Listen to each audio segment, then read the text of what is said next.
just an explosion. It just rocked the whole house. It was mid-November 2017.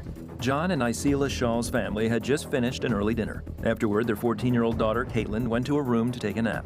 Without warning, a 100-foot-tall tree crashed into her bedroom.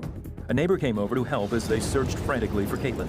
All I saw was this tree completely filling the room, and the roof had, of course, been crushed underneath it, and I can see just the sky behind, and it was raining. And the tree was massive and too heavy to move. Finally, John spotted one of her legs. Finally found her, but we couldn't see her head. And so I'm pulling her leg, she's not coming. I start pulling her arm, she's not coming. I'm pulling so hard, I feel like I'm gonna pull her arm right out of her socket. And I'm pulling with everything I got. And she's not moving, and her head is still pinched and just under the tree. All of a sudden, while I'm pulling on her arm, while she's sliding between my hands, I can't explain this, but all of a sudden she started shimmying out from under the tree. And it was just like, almost like an aha moment. It was God. It was just intervening. Caitlin was unresponsive.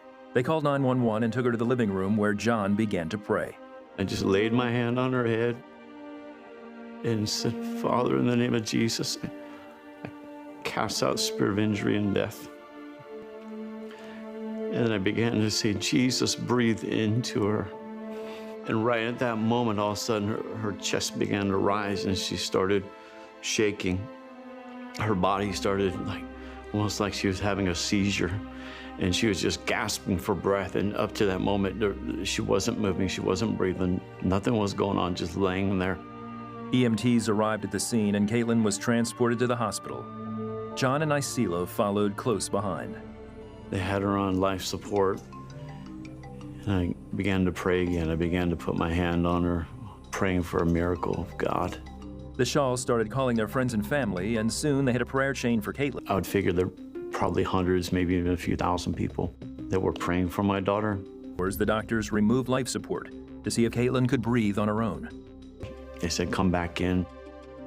She's stabilized to a point. She's breathing on her own. About 18 hours after they pulled the life support, she's semi-stabilized, she's breathing on her own, and about 6 hours later, this is like slightly less than 24 hours, she actually stood up and was walking down the hall with the support of the hospital staff. Caitlin's nurse shared her story with other members of the medical team.